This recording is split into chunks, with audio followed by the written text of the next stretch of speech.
मम्मा दानिया को निकाह के लिए बाहर लेकर आए। ख़याम ने लब भेजे हुक्म सादिर किया, लेकिन बेटा आपकी शादी तो शफ़क़ से, नाम मत लें उसका मेरे सामने। मेरा निकाह दानिया से होगा। वो ज़बरदस्ती दानिया से निकाह करता, उसकी रुखसती लिए उसे अपने कमरे में ले जाते, पटक गया। बेड पर एक पाँव टिकाते वो उसकी नीली कांट सी आंखों में देखने लगा। बहन को उसके यार के साथ भगा कर क्या लगा तुम्हें? तुम्हें बख्श दूंगा मैं।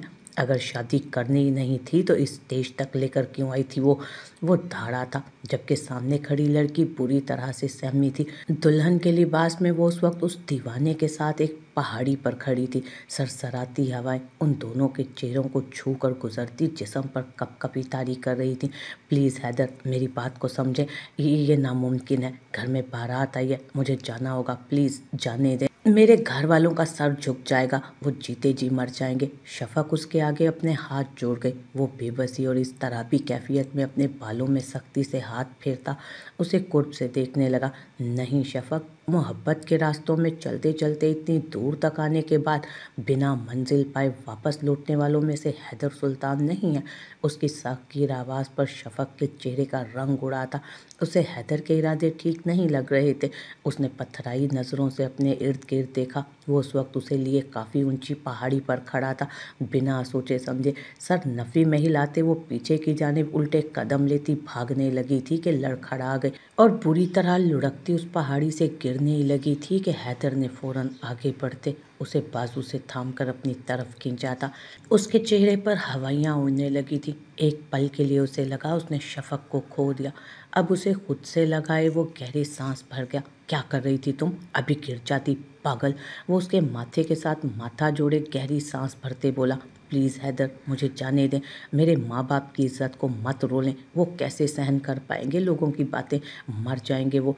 मेरी एक ही बहन है, वो उसे बहाने कौन आएगा? प्लीज़ मेरे वालिदैन की इज़्ज़त की खातिर मुझे जाने दो। वो उसके आगे हाथ जोड़ गई। जाना चाहती हो? वो गुस्सा ज़ब्त करते हुए बोलता हुआ यकदम पीछे हटा।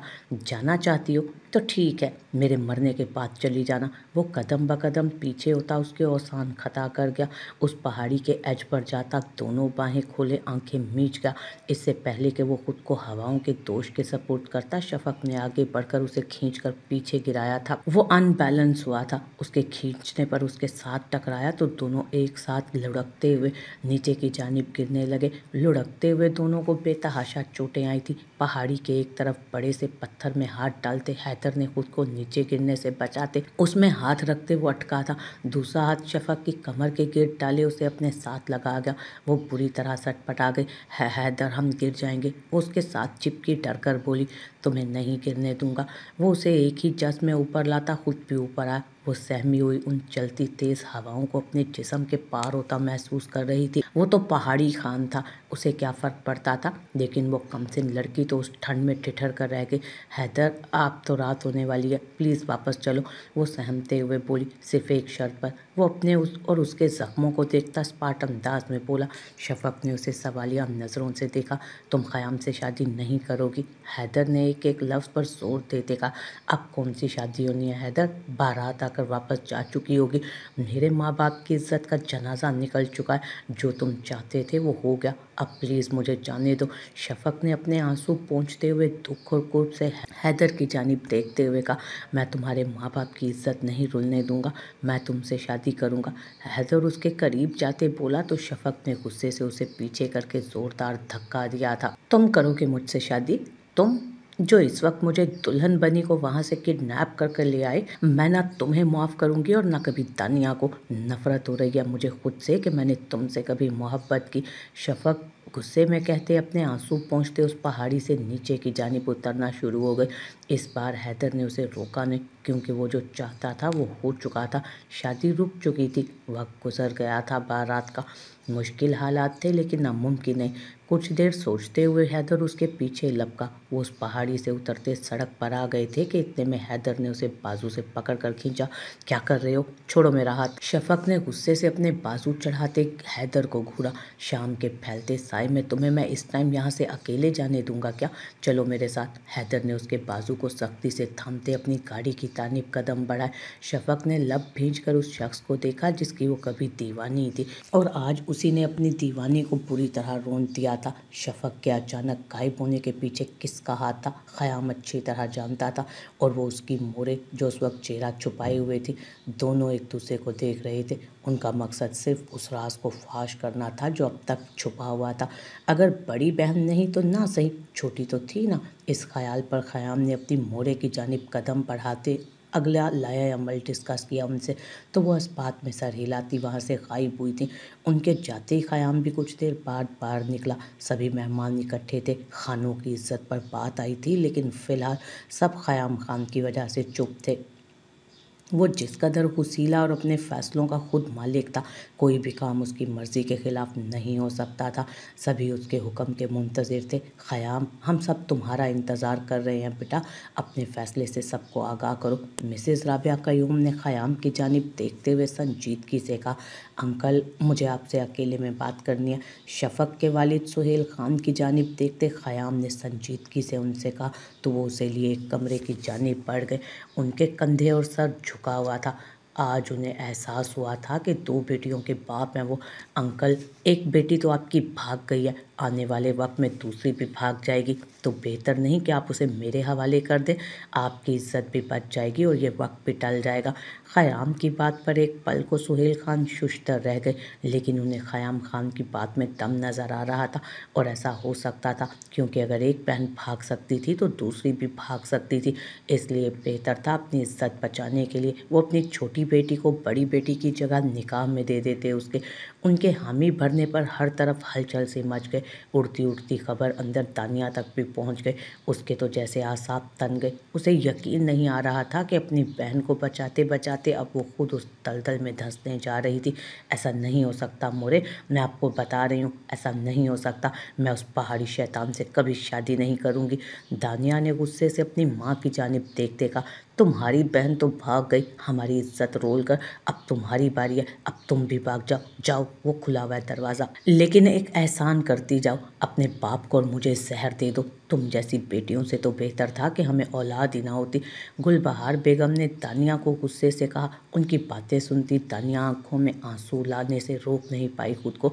मोरे, आपको खुदा का वास्ता है, अब मना कर दें आप बाबा को, वो मेरी शादी से मत करें। आप जानती हैं वो किस किस्म का इंसान है, सरदारी के नशे में चूर है। वो इंसान और उसके गुस्से को कौन नहीं जानता। मत करें मेरे साथ ये जुल्म। दानिया, तुम्हारे बाबा का फैसला है, इसलिए खामोशी से मान लो। जो शफ़क़ ने किया, खुदा का वास्ता है तुम वो मत करना, मैं तुम्हारे आगे हाथ जोड़ती हूँ। गुलबहार बेगम ने दानिया को इमोशनली ब्लैकमेल करके ख़याम खान से निकाह पर राज़ी कर लिया था। ये सब क्या है? आप ऐसा कैसे कर सकते हैं? मिसेज़ राबिया क़य्यूम ने हैरत से ख़याम की जानिब देखते हुए पूछा। मम्मा, दानिया को निकाह के लिए बाहर लेकर आए। ख़याम ने सर्द लहजे में अपनी माँ से कहा, लेकिन बेटा आपकी शादी तो शफ़क़ से, नाम मत लीजिएगा उसका मेरे सामने, और वैसे भी शफ़क़ हो या दानिया, मुझे इससे कोई फ़र्क नहीं पड़ता। निकाह तो आज ही होगा और अभी होगा और इसी घर में होगा। अपनी कहता वो वहाँ से निकलता मर्दान खाने की जानिब बढ़ गया। खुदा जाने इस लड़के के दिमाग में क्या चल रहा है। एक बार पहले उसने कहा, शफ़क़ से मोहब्बत है तो यहाँ रिश्ता कर दो। अपनी बचपन की मंग को छोड़कर इसका रिश्ता क़य्यूम खान के घर ले आए, और अब यहाँ इसे शफ़क़ की बजाय दानिया चाहिए, और इसे कोई फ़र्क ही नहीं पड़ रहा। हैरत की बात है, मुझे तो कुछ समझ नहीं आ रहा। वो सर झटकती जनान खाने की जानिब बढ़ी जहाँ उस वक्त निकाह की तैयारियाँ हो रही थी। शफ़क़ की जगह दानिया घूंघट निकाले बैठी थी। उसकी आंखों में बेतहाशा आंसू थे और एक अजीब सी बेबसी। दानिया सुहेल खान, बिनते सुहेल खान, आपका निकाह ख़याम क़य्यूम खान वल्द क़य्यूम खान के साथ 10 लाख रुपए सिक्का राइजुल वक्त तय पाया। क्या आपको ये निकाह कबूल है? दानिया का एक बार जी चाहा कि इस निकाह से इनकार कर दे। उस वहशी सरदार के चुंगल में एक बार फंस गई तो निकलेगी कैसे? दानिया बेटा, जवाब दो मौलवी साहब को। गुलबहार बेगम ने उसके कंधे पर दबाव बढ़ाते कहा, कबूल है, मुर्दा दिल से कबूल है, कहते वो आने वाले लम्हों का सोचकर कांपने लगी। उस शख्स की दहशत से अपनी बहन शफ़क़ को तो बचा लिया पर खुद को नहीं बचा पाए। मौलवी साहब अब मर्दान खाने की तरफ बढ़ गए थे। सुहेल खान ने दानिया के सर पर शफ़क़त भरा हाथ रखा। तो उसने सख्ती से अपनी आंखें मीच लीं। दूसरी तरफ भी निकाह की सुन्नत मुकम्मल हो चुकी थी। सबने दुआ के लिए हाथ बुलंद किए तो दानिया के लबों से ख़याम के लिए बद्दुआओं का सिलसिला शुरू हुआ। मुबारक हो। सुहेल खान की आंखों में आंसू भर आए। आज एक बेटी ने सर झुकाया था तो दूसरी ने मान बख्शा था, लेकिन वो अभी तक ये नहीं जानते थे कि शफक को घर से भगाने वाली दानिया आई थी कुछ देर पहले। आप भी क्यों अपनी मोहब्बत की कुर्बानी दे रही हैं, वो भी एक वहशी दरिंदे सिर्फ सरदार के लिए? न जाने उसका मकसद क्या है, क्यों हमारे ख़ानदान में रिश्ता जोड़ रहा है। आप इस रिश्ते की भेंट चढ़ रही हैं। आप ये निकाह नहीं करेंगी। दानिया ने शफक को तफसील से समझाया। जो दुल्हन बनी बैठी अपने नसीबों को रो रही थी। आज उसकी डोली के साथ उसकी मोहब्बत का भी जनाजा उठने वाला था। खिड़की पर होने वाली दस्तक पर दोनों चौंकी थी। शफक ने हैरत से दानिया को देखा, जबकि दानिया ने आगे बढ़ते खिड़की के दोनों पट खोल दिए थे। खिड़की से हैदर खान को अंदर आता देख शफक के 14 तबक रोशन हुए थे। उसे अपनी आंखों पर यकीन नहीं आया कि हैदर खान वाकई उसके घर में उस वक्त मौजूद था, जो दुखी और गुस्सीली नज़रों से शफक की जानिब देख रहा था। कब से वेट कर रही थी आपका, इससे पहले कि कोई अंदर आया आप अपनी अमानत को लेकर यहाँ से जाएं। दानिया की बातें सुनते शफक के पैरों तले से ज़मीन खिसकी। हैदर ने आगे बढ़ते शफक की जानिब अपनी हथेली बढ़ाई। शफक दोनों को गुस्से से देखती सर नफ़ी में हिलाने लगी। आप यहाँ पर क्यों आया? आप जानते हैं ना आज मेरी शादी है। और हैदर ने उसकी बात पर गहरा सांस खारिज करते दानिया की जानिब देखा तो उजलत में वो उनकी जानिब बढ़ी थी। आपके सारे गिले शिकवे यहाँ से जाने के बाद कर लीजिएगा आप दोनों। अभी प्लीज़ आप ही को लेकर यहाँ से निकले, वरना बहुत बड़ा मसला खड़ा हो जाएगा। दानिया ने हैदर की तरफ देखते धीमे लहजे में कहा तो हैदर ने शफक की कलाई थामी और खिड़की की जानिब कदम बढ़ा दिए। छोड़े मेरा हाथ, मैं आपके साथ कहीं नहीं जाऊंगी। शफक ने गुस्से से अपनी कलाई चढ़ाई और उसी पल हैदर ने अपनी पॉकेट से पिस्टल निकालते उसे लोड किया और अपनी कनपटी पर रखा। अगर तुम मेरे साथ नहीं जाओगी तो फिर यहाँ से तुम्हारी डोली के साथ साथ मेरा जनाजा भी उठेगा। अब फैसला तुम्हारे हाथ में। हैदर के 2 टोक अंदाज पर शफक बुरी तरह घबराई। मैं सिर्फ 3 तक गिनूंगा, इसके बाद सब खत्म। हैदर बिना पलक झपके सर्द निगाहों से शफक की जानिब देखते बोला, खुदा का वास्ता है क्या कर रहे हैं आप दोनों? दानिया जानती हो बाबा की इज्जत। एक अभी उसके अल्फाज मुंह में ही थे कि हैदर ने उसकी जानिब देखते हुए कहा। वो काउंटिंग स्टार्ट कर चुका था। इससे पहले कि वो गोली चलाता शफक ने आगे बढ़कर उसका हाथ नीचे किया। आप मेरी इतनी बड़ी आजमाइश क्यों ले रहे हैं? मुझे नहीं पता था हैदर। उसकी कोई भी बात मजीद सुने बिना वो उसे बेहोश करता लिए खिड़की के रास्ते से बाहर निकल गया। दानिया वहाँ उन्हें जाता देखती रही। उनके जाने के बाद उसने दरवाजे का लॉक खोल दिया और बहुत खामोशी से बाकी मेहमानों के साथ जाकर बाहर बैठ गई। कुछ ही वक्त गुजरा था कि शफक के गायब होने की खबर सब तरफ फैल गई थी और फिर वक्त गुजरते ही शफक की जगह दानिया को निकाह के लिए पेश कर दिया गया। बहन को गड्ढे में गिरने से बचाते बचाते वो खुद उस गड्ढे में जा गिरी थी। हैदर के साथ वो अपने घर वापस आ रही थी और उसके साथ अब उसके घर में क्या सलूक होना था वो नहीं जानती थी, पर वो हर सज़ा के लिए तैयार थी क्योंकि जानती थी कि उसने बहुत बड़ी गलती की थी मोहब्बत करके। अब उसकी सज़ा भी तो भुगतना थी। हैदर ने जैसे ही खान हाउस से पीछे एक गली में गाड़ी रोकी, शफक ने बहुत बड़ा दिल बनाते गहरा सांस खारिज करते गाड़ी के दरवाजे के हैंडल पर हाथ रखा, लेकिन उसमें हिम्मत ही नहीं पड़ रही थी कि वो खान हाउस में कदम रखे। गहरा सांस खारिज करते वो अपने चेहरे को दोनों हाथों में लिए फूट फूट कर रो दी। हैदर को उसका रोना तकलीफ़ दे रहा था, लेकिन उस वक्त अगर वो उससे हमदर्दी करता तो उसकी नरमी का नाजायज़ फ़ायदा उठाती वो। गुस्से से खुद ही बाहर निकलते उसने शफक को भी गाड़ी से नीचे उतारा। वो बुरी तरह घबरा गई। जानती थी कि अगर वो अपने माँ बाप के सामने गई तो उसका बाप उसे गोलियों से भून देगा। खान लोग अपनी इज्जतों की खातिर जान देते भी थे और लेते भी थे, लेकिन सामने खड़ा शख्स हैदर सुल्तान इस बात को नहीं समझता था। वो उसका हाथ थामे उसके घर की जानिब कदम बढ़ाने लगा कि उसी लम्हे उनकी नज़र ख़याम खान और उसके साथ रुखसत होती घूंघट में उस लड़की की जानिब उठी। वो दोनों गाड़ी में बैठे तो गाड़ी आगे की तरफ बढ़ गई। वहीं उन दोनों के कदम ज़मीन में पैवस्त हुए। दोनों की आंखों में बेयकीनी सी थी। ऐसा नहीं हो सकता, नहीं, बिल्कुल भी नहीं। हैदर, आपने देखा वो सरदार मेरी बहन को रुखसत करके ले जा रहा है। वो दानिया आई थी, आज उसने वही कपड़े पहने थे, वो मेरी बहन को लेके। हैदर, देखा तुमने, मेरी जगह उसने मेरी बहन से निकाह कर लिया। अब वो मेरी बहन पर जुल्म सितम के पहाड़ तोड़ेगा। उस सब की वजह सिर्फ़ और सिर्फ आप हैं हैदर सुल्तान, सिर्फ आप। मैं आपको कभी माफ़ नहीं करूँगी। वो रोते हुए गुस्से से चिल्ला रही थी। दूसरी तरफ से ख़याम खान की गाड़ी उन्हीं की तरफ धीरे धीरे बढ़ रही थी। हैदर सुल्तान ने फ़ौरन शफ़क़ का हाथ थामा और उसे एक गली की जानिब लिए हुए छुप गया। उसके मुंह पर हाथ रखे उसने उसकी सिसकियों का गला घोंटा था। वो गाड़ी उनके करीब से गुजरी थी जिसमें ख़याम खान उसकी बहन को अपने साथ लिए जा रहा था। उस लम्हे शफ़क़ का दिल किया कि खुद को मार डाले।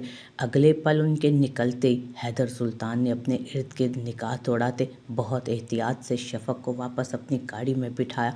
छोड़ो मुझे, कहाँ लेकर जा रही हो? मैं तुम्हारे साथ कहीं नहीं जाऊंगी।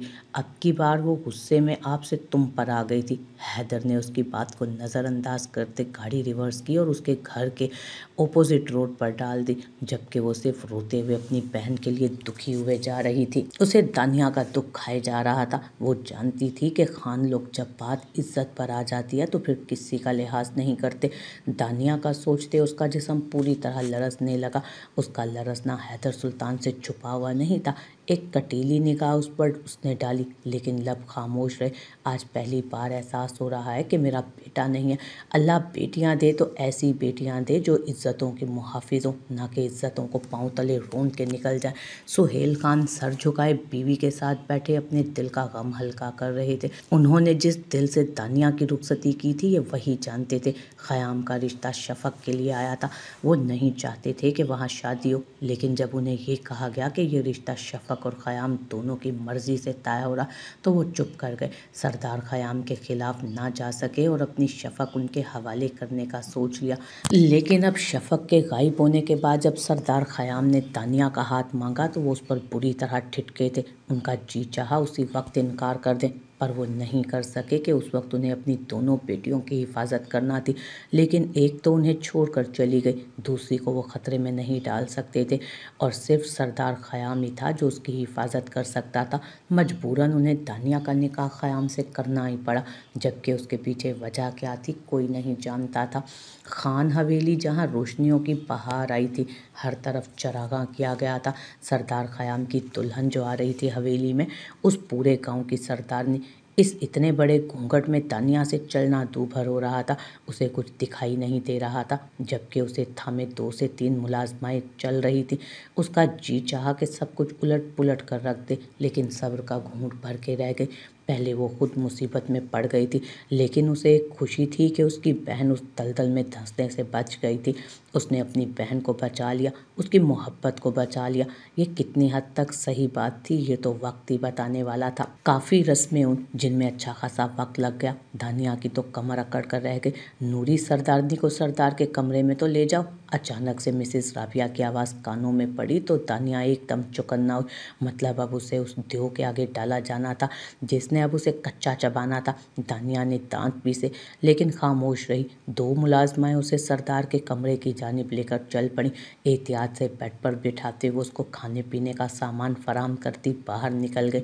दरवाज़ा खुला तो मिसेस राबिया कयूम अंदर दाखिल हुई। दानिया खान, ख़याम खान के साथ निकाह का फ़ैसला करके तुमने खुद को बहुत बड़ी मुश्किल में डाल दिया, क्योंकि ख़याम खान तुमसे नहीं शफ़क़ से प्यार करता था, तुम्हारी बहन से, और इसीलिए वो रिश्ता उस घर में गया था। लेकिन शफ़क़ को तुमने भगा दिया और बदले में ख़याम का निकाह तुम्हारे साथ कर दिया गया। खुद को कभी ख़याम की बीवी मत समझ लेना। तुम सिर्फ एक बदले में आई हुई लड़की हो और ख़याम के गुस्से का निशाना बनने वाली औरत। तुम्हें इस निकाह के लिए सोच समझ कर हाँ करनी चाहिए थी।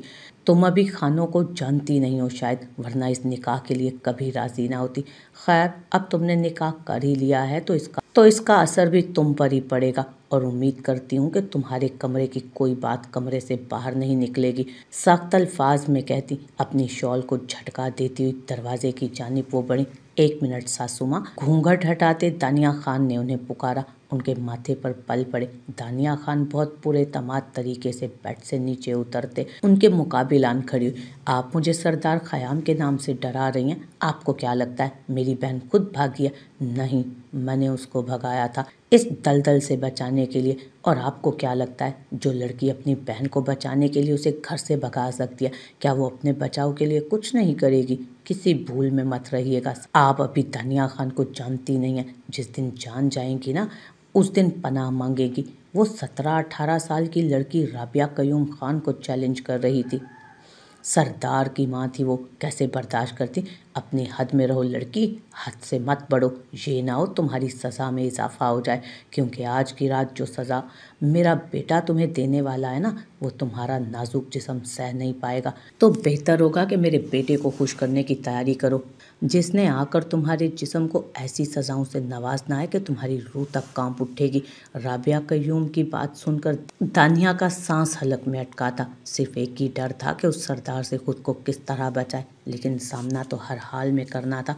इसलिए फिर डर के करती या बेखौफ होकर करना तो था। आपके सरदार ख़याम को टक्कर देने के लिए दानिया खान यहाँ मौजूद है, इसलिए बेफिक्र होकर जाएं। दानिया की बात पर मिसेस राबिया कयूम ने भवें उचकाते उसे देखा। चेहरे पर तंजिया मुस्कान अभी भी कायम थी। ख़याम खान का गुस्सा जानती नहीं हो तुम, इस वक्त वो बहुत गुस्से में है। शफक भाग गई है, लेकिन जब उसे ये पता चलेगा कि उसकी सो कॉल्ड बीवी ने ही अपनी बहन को भगाया निकाह के ऐन वक्त पर, तुम्हारे साथ कितना बुरा हो सकता है, सोचो। मिसेस राबिया कयूम उसे आईना दिखाती चली गई। दानिया का दिल बहुत सख्त तरीके से धड़क रहा था।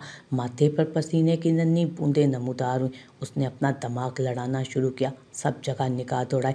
जदीद और खूबसूरत स्टाइलिश सा कमरा। उस वक्त दानिया का मुंह चिढ़ा रहा था, मुझे इस सरदार से खुद को बचाना होगा, मगर कैसे? दानिया ने आगे बढ़ते सब दराजों को चेक करना शुरू किया, ताकि उनमें से कुछ ऐसा मिल जाए जिससे वो अपनी हिफाजत कर सके। अचानक उसके हाथ एक चीज़ लगी और उसकी आंखें चमक उठी। उसी पल दरवाज़ा खुला। For God sake Shafaq, please रोना बंद करो, तुम्हारे ये आंसू मुझे तकलीफ़ दे रहे हैं। हैदर शफक को अपने फार्म हाउस पर ले आया था, और जब से वो आई थी मुसलसल रोए जा रही थी। आपने बहुत बुरा किया है हैदर, आपकी वजह से हमारा पूरा घर बिखर गया। मेरी बहन उस सफाक दरिंदे के हवाले कर दी गई, और आप, वो सफाक दरिंदा है ये तुम जानती हो, इसके बावजूद तुम खुद को उसके हवाले कर रही थी। हैदर ने उसे बाजू से पकड़ते झिझोड़ कर पूछा, जिस तरह तुम्हें आज अपनी बहन की फिक्र हो रही है ना, मुझे ऐसे ही तुम्हारी फिक्र हो रही थी। शफक, थोड़ा सा तो मेरी मोहब्बत का ख्याल कर लेती, लेकिन नहीं, तुम्हें तो सिर्फ माँ बाप की इज्जत की परवाह है ना, किसी की जान चली जाए तुम्हें क्या। गुस्से से झटका देते उसने उसे छोड़ा कि वो सोफे पर जा गिरी। आज एक बात का शिद्दत से एहसास हो रहा है हैदर सुल्तान, कि बेटियां सब कुछ करें लेकिन मोहब्बत किसी से ना करें। उसके लहजे में दुख पाकर हैदर ने तड़प कर उसकी जानिब देखा था। अब तुम यहीं रुको, ऊपर साइड पर कमरा है, वहाँ जाकर चेंज करना है तो कर लो। सुबह होते ही तुम्हारा और मेरा निकाह हो जाएगा, और इस बार मैं किसी किस्म की कोई बात नहीं सुनूंगा। हैदर सुल्तान की बात पर शफक का जी चाहा उसका मुंह नोच ले। इतना सब कुछ हो जाने के बाद भी वो अभी भी उसकी सुई इसी बात पर अटकी थी कि उनका निकाह हो जाए।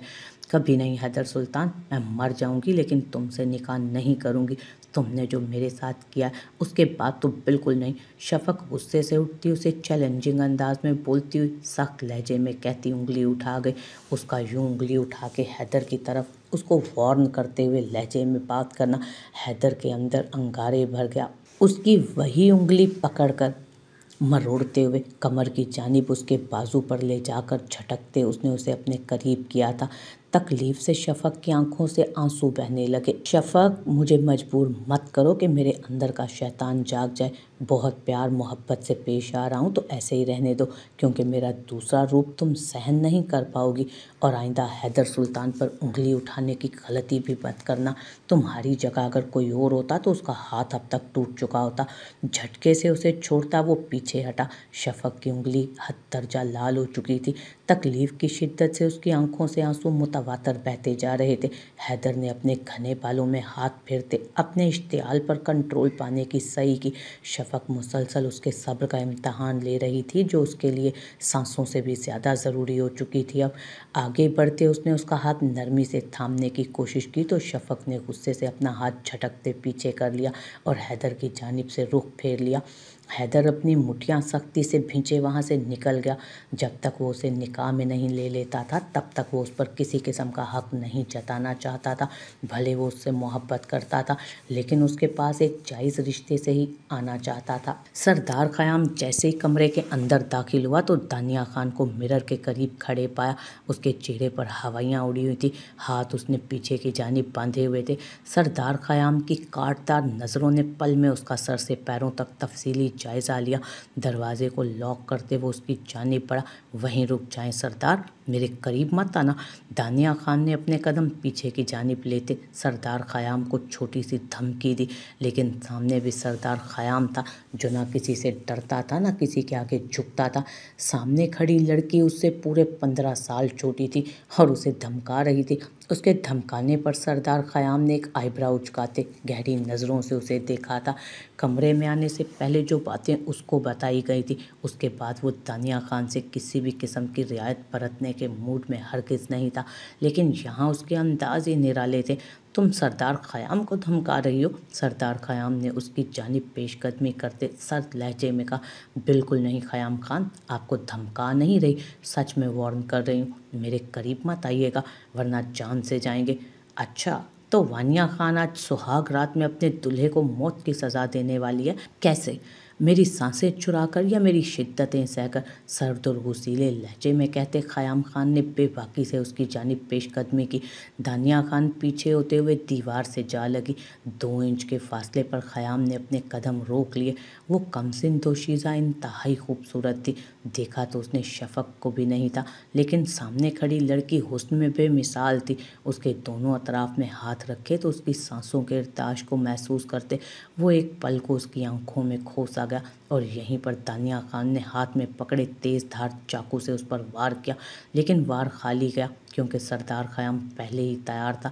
वो उसके पहलू में मारने वाली थी, लेकिन सरदार ने उसकी कलाई को सख्ती से दबोच लिया। उसके हाथ में पकड़ा तेज़ धार चाकू नीचे गिरा।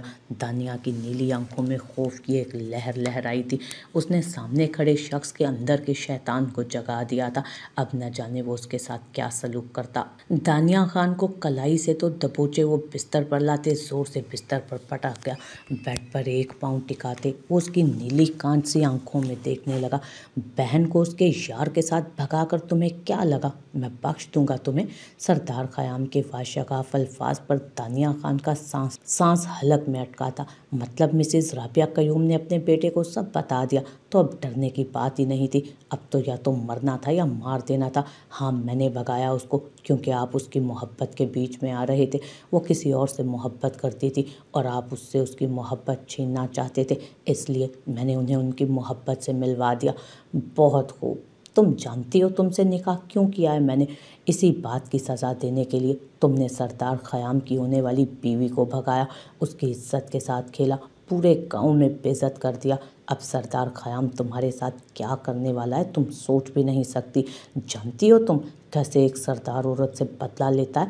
वो उसे डरा रहा था। हाँ जानती हूँ कैसे लेते हैं बदला। खानदान से ही ताल्लुक़ है मेरा और आज आप बदला लेंगे मुझे तकलीफ़ पहुँचा के, मेरे जिस्म को नोच नोच कर, मुझे दर्द देकर, मेरी रूह तक को ज़ख्मी करके आप बदला लेंगे। दानिया गुस्से से खड़े होते उसके मुकाबिल आती, उसकी आंखों में आंखें डाले दलेरी से बोली थी, लेकिन आंसू गिरने नहीं दिया था आंखों से, पलकें झपकने नहीं दी उसने अपनी। वो लड़की मजबूत बनी ख़याम की आंखों में आंखें डाले सब बोल रही थी और फिर अगले ही पल अपने सर से कामदार आंचल उतार कर दूर फेंका। एक पल को बालों में खींच पड़ते उसकी सिसकी निकली, लेकिन वो बर्दाश्त कर गई। सरदार ख़याम यकटुक उसे देखे जा रहा था। अगले ही लम्हे अपना सारा जेवर नोच कर उतारते उसने एक तरफ रख दिया। अब उसका हाथ अपने ब्लाउज़ की डोरियों पर था। ब्लाउज़ की डोरियों को खोलते उसके हाथ कांपे थे, लेकिन वो ज़रा भी नहीं डगमगाई। ब्लाउज़ की डोरियां खुली तो वो कंधों से सरकते नीचे की जानिब गिरने लगा। दानिया ने आंखें मीचे अपने तन से उसको उतार फेंका। सरदार ख़याम उसके इस अमल को देखता अपने लबों का एक कोना दांतों के नीचे दबा गया। अगले ही पल उसने अपने लहंगे की जिप को हाथ बढ़ाते बंद आंखों से खोलते नीचे सरकाया तो वो भी गहरा सांस भरती वो सरदार ख़याम को उकसा रही थी। उसके जज्बात को उभारती उसे अपनी तरफ राग़िब कर रही थी। आंखों से आंसू टूट के गालों पर बहते जा रहे थे। सरदार ख़याम ने उसे ज़ोर से बेड पर धक्का दिया कि अगले ही पल तानिया की आंखें खुल गईं। अपने बिल्कुल सामने ख़याम को अपनी कलाई से घड़ी उतारते देख उसके गले की गिल्टी उभर कर मासूम हुई। कमीज़ उतार कर दूर फेंकते देख तानिया के अंदर से जैसे रूह परवास कर गई।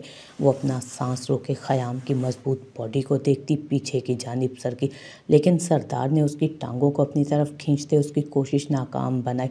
उसका सर तकिए पर गिरा। उसने सरासीमा नज़रों से सरदार ख़याम को देखा जो गहरी नज़रों से उसका जायज़ा ले चुका था। बहुत खूबसूरत हो तुम। सरदार ख़याम की बीवी बनने के काबिल तुम ही थी। बेबाक भी हो और निडर भी हो। I like your style when you remove your dress. उसके ऊपर झुकता वो गंभीर लहजे में बोला। वानिया ने अपनी आंखें सख्ती से मीच ली, बेडशीट को मुट्ठियों से जकड़ लिया, लेकिन अब की बार सांसों से गहरा इश्तिहार बरपा हुआ कि उसकी धड़कनों का तालमेल उसे मज़ीद खूबसूरत बना रहा था। उस पर घटा बन के छाया था। उसकी शिद्दतों को सहना वानिया के बस की बात नहीं थी। वो वाकई ठीक कह रहा था। उसकी जसामत और ताकत का मुकाबला वो नहीं कर सकती थी। ना चाहते हुए भी वो पूरी तरह रोती। ख़याम ने सर उठाते उसको सख्ती से घूरा था। खुद को अनड्रेस करते तुमने इस सरदार को तुमने खुद बहकाया। अब ये आंसू क्यों? वो उसके आंसुओं को पोंछता नर्म लहजे में पूछता। बिल्कुल अलग सा इंसान लगा था। मुझे डर। वो बोल नहीं पा रही थी। अभी तो ज़रा सी सख्ती भी नहीं की तुम पर और तुम्हारा ये हाल है। और चली आई थी सरदार को तस्खीर करने, खुद को मुझे पेश करके।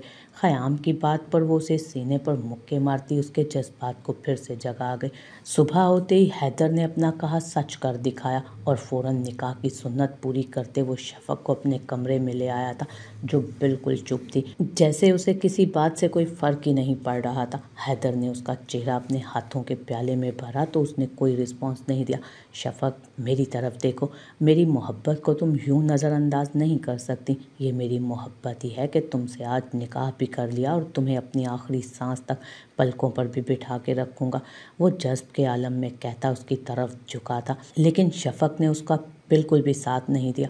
कोई रिस्पॉन्स नहीं दिया उसे। हैदर ने गुस्से से पीछे होते अपना रुख दूसरी जानिब फेर लिया। क्या चाहती हो तुम? बता दो मुझे। वो गुस्से से पुकारा था कि एक पल को शफ़क़ सहम सी गई, लेकिन अगले ही पल उसका डर ख़त्म हुआ। मैं क्या चाहती हूँ क्या नहीं, अब इन बातों का कोई फ़ायदा नहीं रहा। आपने मुझसे निकाह कर लिया, मुझे पा लिया, हासिल कर लिया। अब करें जो करना है, लेकिन याद रखिएगा आपने निकाह एक जीती जागती लड़की के साथ नहीं बल्कि एक मुर्दा लड़की के साथ किया, जिसके अंदर का सब कुछ ख़त्म हो गया। न दिल रहा है न मोहब्बत, सिर्फ एक जिस्म बचा है। चाहिए तो ले लें। उसके सख्त अल्फाज पर हैदर करंट खाता पीछे हटा। तुम्हें लगता है कि मैंने तुमसे निकाह तुम्हारा जिस्म पाने के लिए किया? बहुत सही सोचा। मेरी मोहब्बत का यही अंजाम होना चाहिए था। ठीक है, अब तुम्हें मैं कभी नहीं छूऊंगा। चलो मेरे साथ। वो उसे सर्द लहजे में कहते आगे बढ़ा। कहाँ लेकर जाना चाहते हैं आप? वो तड़क कर बोली। वहीं जहाँ तुम जाना चाहती हो। तुम्हें दुख है ना कि तुम सरदार ख़याम के निकाह में नहीं गई, उसकी हवेली में नहीं जा सकी, सरदारनी नहीं बन सकी। अब तुम्हें वहीं लेकर जाता हूँ ताकि तुम्हारी ये ख्वाहिश भी पूरी कर सकूँ मैं। वो हर लफ्ज़ को दबा दबा कर बोलता फिर से आगे बढ़ा। पागल हो गए हैं? क्या बोल रहे हैं आप? मार डालेंगे वो लोग आपको भी और मुझे भी। वो उसके पीछे जाती उसके बाजू से थामती अपनी जानिब उसका रुख मोड़ गई थी। हैदर सुल्तान ने बहुत आराम से अपना बाजू उसके हाथ से छुड़वा लिया। अच्छा है, एक साथ जी तो नहीं सकते, मर ही जाएंगे। तुम्हें मौत से डर लग रहा है क्या? तुम अपनी बहन को नहीं बचाना चाहती उस दरिंदे से? हैदर सुल्तान की बातें शफ़क़ के ऊपर से गुजर रही थी। वो ये सब क्यों कर रहा था? चलो मेरे साथ, बिना किसी सवाल के। मैं नहीं चाहता कि तुम्हारी कलाई थामे मैं तुम्हें वहाँ लेकर जाऊँ। बेहतर है तुम खुद मेरे साथ चलो। अब की बार उसका लहजा इंतहाई सख्त था। सुबह का सूरज खान हवेली के लिए बहुत बड़ी नवीद ला रहा था। अपने पहलू में सोई उस छोटी सी छुई मुई लड़की को देखते सरदार ख़याम के लबों को मुस्कुराहट ने छुआ था। उसकी शर्ट पहने उसके पहलू में वो बेखबर सो रही थी। रात को बड़े बड़े दावे करने वाली वो छोटी सी लड़की सरदार ख़याम की ज़रा सी शिद्दत पर निढाल हो गई थी। आंखें मीचे रात के गुजरे लम्हात को याद करते ख़याम के चेहरे पर बार बार बहुत खूबसूरत मुस्कुराहट सज रही थी। आंखें खोलते पहलू में लेटी उस हसीन दोशीज़ा को उसने देखा जिसका वो एक रात में ही असीर हुआ। उस हसीन दोशीज़ा ने अपने हुस्न के जलवे बखेरते सरदार ख़याम को सब कुछ भुला दिया था। उसका मकसद कुछ और था, लेकिन उस वक्त वो दानिया के हुस्न के आगे खुद को बेबस महसूस कर रहा था। सही कहते हैं, ज़र, ज़न और ज़मीन इंसान को कहीं का नहीं रहने देते। अगर सरदार ख़याम से पूछा जाता तो वो तीनों चीज़ों में ज़न का नाम सबसे पहले रखता। दानिया का रुख दूसरी जानिब था और वो गहरी नींद में थी। सरदार ख़याम का दिल एक बार फिर मचल उठा। क्या हुआ? बस इतनी सी हिम्मत थी? एक रात में तुम्हारा ये हाल है? अभी तो पूरी ज़िंदगी पड़ी है। हर रात तुम्हें ये अजियत सहना पड़ेगी। आदत डालो। वो सर्द लहजे में कहता उसके गाल अपने दांत से काट गया। नहीं प्लीज़, मुझ में हिम्मत नहीं है। मैंने कल से कुछ नहीं खाया। मुझ में इस वक्त बिल्कुल। उसकी आंखों में आंसू आ गए थे जो ख़याम को बहुत बुरे लगे थे। उस वक्त उसे तो उस लड़की का निडर अंदाज भाया था और अब वो रो रही थी। उसकी कुर्बत के डर से वो रो रही थी। वो पीछे होते तकिए पर सर रखते लेटा और दानिया को खींचकर खुद पर किया। वो फिर से सहम गई। तुमने सरदार ख़याम को अपना गर्विदा बना लिया। अब तुम चाहकर भी सरदार ख़याम से अपने आप को दूर नहीं कर सकती। लेकिन वो बहुत धीरे से उसकी तरफ नर्म लम्स लिए मौजूद था। दानिया बहुत हैरान हुई थी। उसके लम्स में इज्जत और एहतराम था जिससे दानिया ने सब कुछ भुला दिया था। हैदर रुक जाएं प्लीज़, नहीं जाएंगे हम वहाँ। वो जालिम सरदार कुछ भी कर देगा। हैदर आप सुन रहे हैं ना? शफ़क़ ने उसको ज़ोर से पुकारा था। ये तुम्हारा मसला नहीं है शफ़क़। तुम्हें लगता है वो सरदार ख़याम मुझसे ज़्यादा ताकतवर है, जबकि मेरी ताकत का तुम्हें अंदाज़ा नहीं। तुम मुझे अभी अच्छे से जानती नहीं हो कि मैं हूँ कौन। रुख फेरता शफ़क़ की आंखों में देखते हुए घुर्राया था। शफ़क़ खामोशी से उलझी हुई नज़रों से उसे देखने लगी। अब की बार हैदर उसका हाथ सख्ती से थामे अपने साथ लिए फार्म हाउस से बाहर निकला था। शफ़क़ को उसकी काली गहरी आंखों से सख्त खौफ महसूस हुआ था। उसने घबरा कर हैदर सुल्तान की जानिब देखा जो बिल्कुल स्पार्ट अंदाज में ड्राइविंग कर रहा था।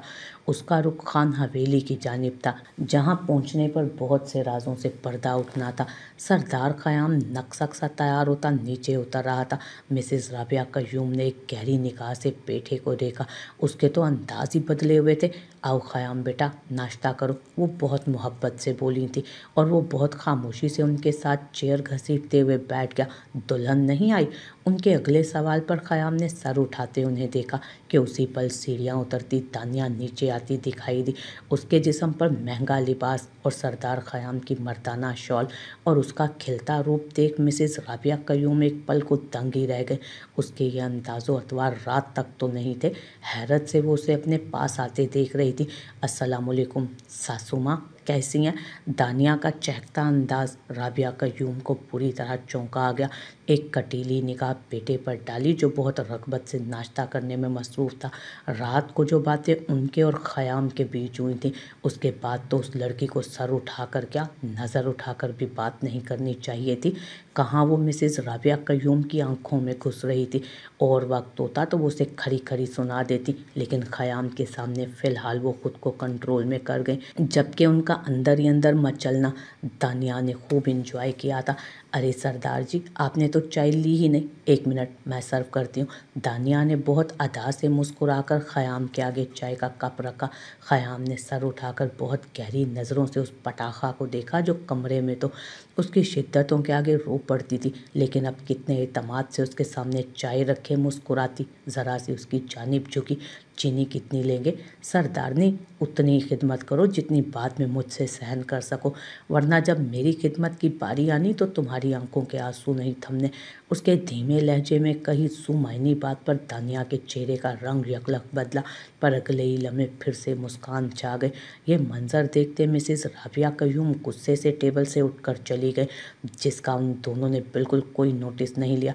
मुझे डराने की ज़रूरत नहीं है सरदार जी, मेरी हिम्मत को आप अंडर एस्टिमेट मत कीजिएगा, वो भी चैलेंजिंग अंदाज में बोली। उसी लम्हे ख़याम अपनी जगह से उठा था। अचानक से उसके लब उसके चेहरे को छू गए। और उसकी रूह तक कांप गई। वो एक आंख विंग करता चेयर छोड़ता आगे बढ़ा कि मुलाजिम ने बाहर दरवाजे पर दस्तक दी। उन्हें अंदर आने की इजाज़त नहीं थी। सरदार जी, बाहर हैदर सुल्तान आए हैं। मुलाजिम की आवाज़ दानिया के कानों से भी टकराई थी। उसने टहलकर पलट कर पीछे देखा। ख़याम के माथे पर बल पड़े। दानिया भागते हुए उसकी जानिब बढ़ी। इससे पहले कि वो अपने कदम बाहर बढ़ाता, सामने दानिया को देखते ठिठक के रुका। आप इन्हें कुछ नहीं कहेंगे, उन्हें जाने देंगे प्लीज़। दानिया की बातें सरदार ख़याम को समझ नहीं आ रही थी। क्या कहना चाहती हो? तुम्हारा हैदर सुल्तान से क्या ताल्लुक़? ख़याम को इतना बताया गया था कि शफ़क़ अपने यार के साथ भाग गई है, लेकिन वो हैदर है ये नहीं बताया गया था।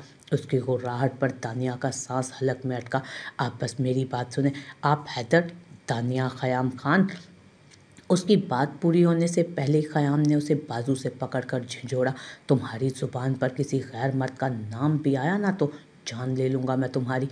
वो जितने गुस्से से दबा दबा चिल्लाया था, दानिया का सांस रुक गया था। वो किस कदर गुस्सीला और जुनूनी था।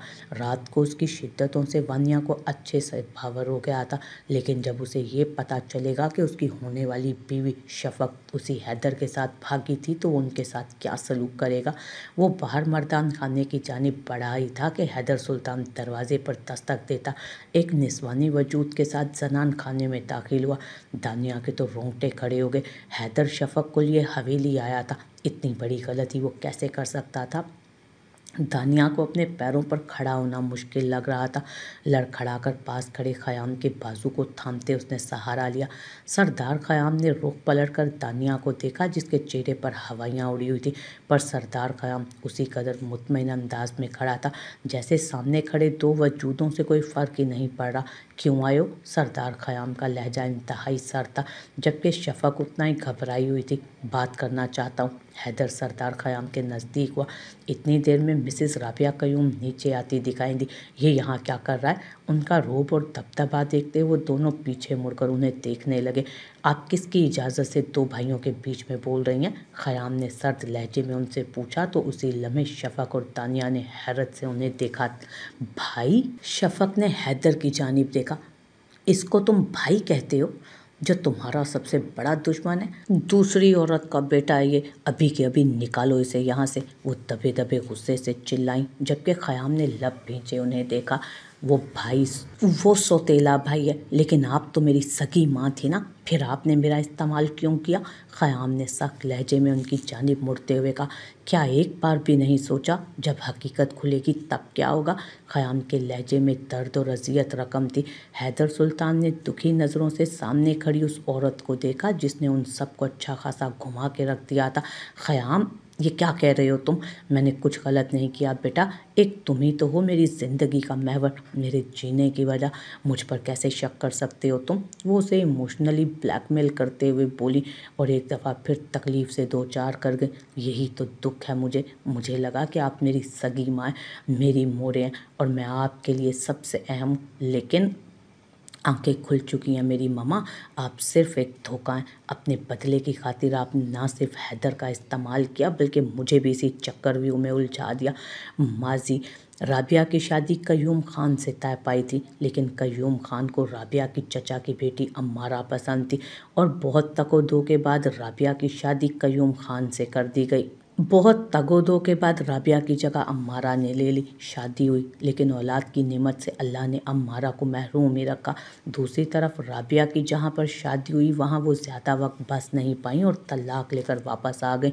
उसका ध्यान फिर से क़य्यूम पे जा ठहरा। क़य्यूम साहब को भी अम्मारा में अब दिलचस्पी कम होने लगी थी। राबिया ने अपने हुस्न के जलवों में क़य्यूम साहब को ऐसा उलझाया कि वो उससे निकाह करते खान हवेली ले आए। अम्मारा पर तो ये सब पहाड़ बनकर टूटा, पर वो सब्र कर गए।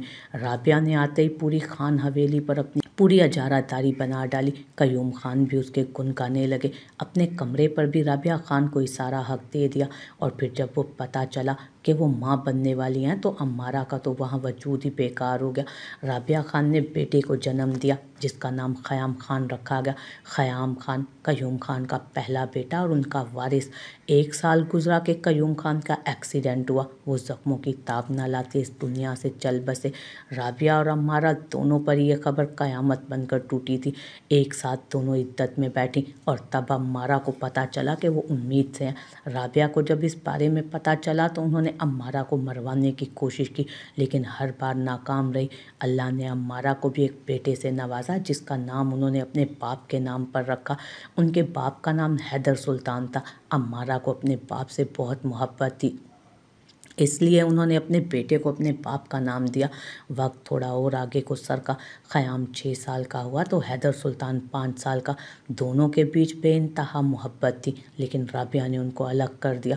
ख़याम को पढ़ने के लिए बोर्डिंग भेज दिया गया और ख़ुद अम्मारा और उसके बच्चे की ज़िंदगी को अजीरन करने लगी, लेकिन अम्मारा ने हिम्मत नहीं हारी। पर जैसे ही अम्मारा को ये पता चला कि राबिया उसके बच्चे को जान से मार देना चाहती हैं, मजबूरन अपने बच्चे की जान की खातिर उसे हवेली छोड़ना पड़ी। हैदर 8 साल का हो चुका था। वो अपने बेटे को लिए हवेली छोड़ गई और अचानक ही रातों रात गायब हुई थी। 20 साल गुजर जाने के बाद वो मंजर आम पर आई थी, लेकिन राबिया नहीं जानती थी कि इतना अरसा वो कहाँ रही। दोनों ने अपने अपने बेटों को मजबूत और ताकतवर बनाया। मिसेस राबिया क़यूम ने ख़याम का ब्रेन वॉश करते उसे हैदर के ख़िलाफ़ इस्तेमाल किया, लेकिन हैदर की परवरिश करने वाली अम्मारा थी। माँ बाप और शोहर उनके दुनिया से चले जाने के बाद उनका ठिकाना उनके कज़न का घर बना। उनकी कज़न ने उनकी भरपूर मदद की, उन्हें छत दी, उन्हें छुपा के रखा। जब अम्मारा को पता चला कि राबिया दिल की कदूरतों को अब बच्चों में उड़ेलने लगी हैं, तो उन्होंने ख़याम से मिलने का फ़ैसला किया। उसे सारी हकीकत बताई। वो यकीन नहीं कर पाया, पर उसने अपनी माँ की आजमाइश की और वो वाकई झूठी निकली और तब से एक बहुत बड़े राज से भी पर्दा उठा था। राबिया ने बदले की भेंट गुलबहार को भी बना डाला। वही गुलबहार जो अम्मारा की सगी बहन थी। उन्होंने अम्मारा को सबक सिखाने के लिए गुलबहार को निशाना बनाया। उसकी 2 बेटियां थीं।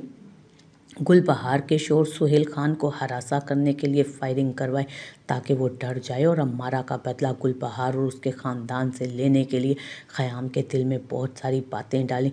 वो माँ के कहने पर शफ़क़ का रिश्ता लेकर गए, लेकिन शफ़क़ का रिश्ता अम्मारा अपने हैदर बेटे के लिए मांग चुकी थी। पर गुलबहार ने राबिया क़यूम को धमकियों में आकर शफ़क़ का रिश्ता ख़त्म करके ख़याम को दे दिया। उसके लिए अम्मारा ने गुलबहार से कहा था हैदर का शफ़क़ को लेकर भागना। दानिया को लगा उसकी प्लानिंग है, लेकिन ये सारी प्लानिंग अम्मारा ने की थी हैदर और ख़याम के साथ मिलकर, ताकि राबिया को सबक सिखा सके। राबिया को लगा सारी साजिश उसी की रची हुई है और वो उन सबको अपने जाल में उलझा रही थी, जबकि ख़याम ने अम्मारा के साथ मिलकर शफ़क़ की जगह दानिया को मांग लिया।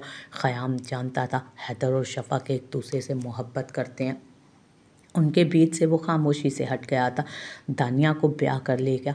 अब राबिया को लगा कि एक तीर से 2 शिकार होंगे। एक तरफ शफ़क़ भाग गई, उसका बदला क़याम दानिया से लेगा, और दूसरी तरफ शफ़क़ जब पकड़ी जाएगी तो उसे भी सज़ा मिलेगी। यूँ सारे दुश्मन को चारों खाने चित कर देंगी। पर वो ये नहीं जानती थी कि अपने बिछाए जाल में वो खुद ही फंस जाएंगी।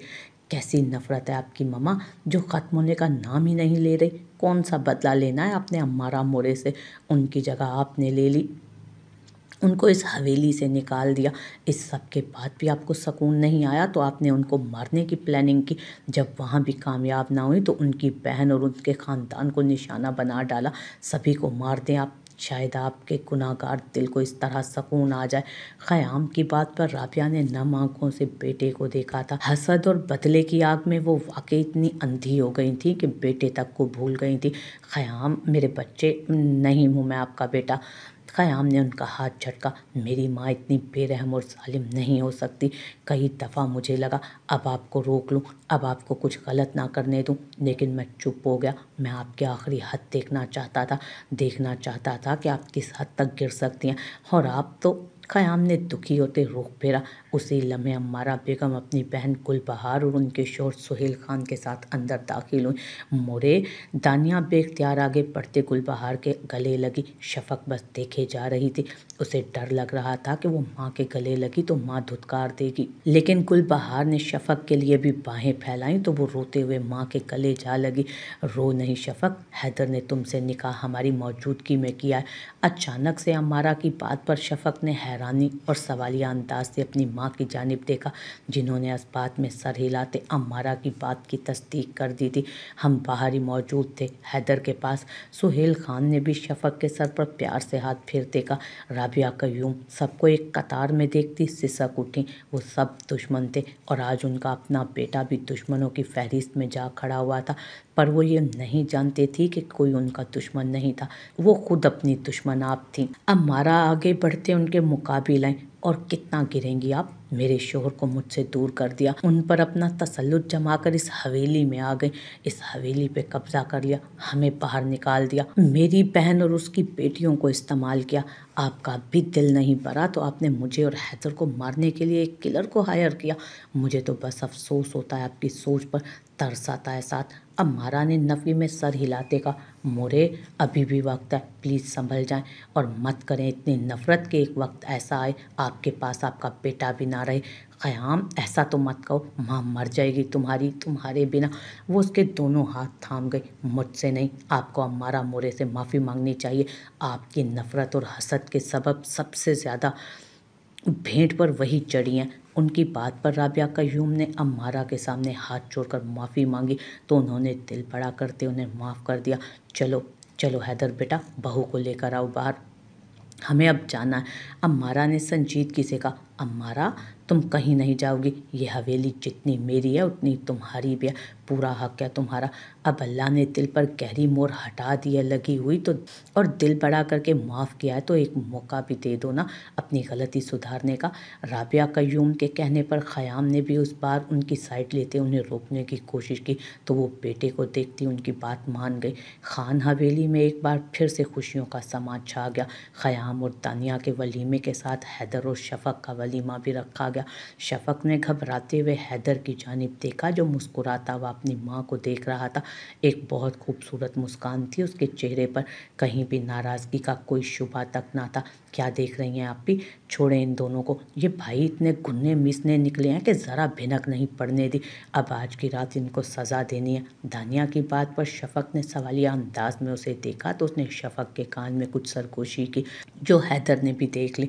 वो उस वक्त जनान खाने में थे। आपकी बीवी मेरी बीवी को उल्टी पट्टियाँ पढ़ा रही है, इसे बाज रखें। मैंने तो अभी सुहागरात भी नहीं मनाई और आपकी बीवी रंग में भंग डाल रही है। हैदर सुल्तान ज़ुबान को लगाम दो, भूलो मत वो तुम्हारी भाभी है। ख़याम ने उसे घूरी से नवाजा। जी जानता हूँ, लेकिन छोटे पैकेट में बड़ा धमाका है आपकी बीवी, मेरी मासूम बीवी को बदमाश बना देगी। हैदर ने अफसोस से सर हिलाया तो ख़याम मुस्कुरा दिया, क्योंकि तानिया के धमाके तो वो रात को भी सुन चुका था और देख भी चुका था। बल्कि क्या पटियाँ पढ़ा रही थी तुम्हारी बहन तुम्हें? हैदर ने माथे पर बल डाले पूछा। उसने क्या पटियाँ पढ़ानी है, मैं भी सब समझती हूँ। माथे पर बल डाले इतरा कर उसने कहा। अच्छा तो सुहागरात का भी पता होगा? हैदर ने उसे अपने बाजुओं में भरते पूछा तो शर्मो हया से उसकी पलकें आरिस पर सजदा रेज हुई। ख़याम कमरे में दाखिल हुआ तो कमर पर हाथ लड़ने ख़याम कमरे में दाखिल हुआ तो कमर पर हाथ रखे वो लड़ने के लिए तैयार खड़ी थी। वो दरवाज़ा लॉक करता उसकी तरफ पेशकदमी कर गया। आज किस अंदाज से कपड़े रिमूव करोगी? मायनी केजी से कहते वो अपनी कमीज़ चाक कर गया। उसका ये जारिहाना अंदाज देखे तानिया के रोंगटे खड़े हुए। वो जो लड़ने वाली थी उससे अब राह फरार ढूंढती बाथरूम की जानिब भागी, जबकि ख़याम ने एक ही जस में उसकी कमर के गिर्द हाथ बांधकर उसे अपनी जानिब खींचा। चलो आज मैं सिखाता हूँ शोर को कैसे खुद की तरफ राग़िब करते हैं, कहते साथ ही ख़याम ने उसे अपने बाजुओं में समेटा और वो भी उसकी बाजुओं में समा गई।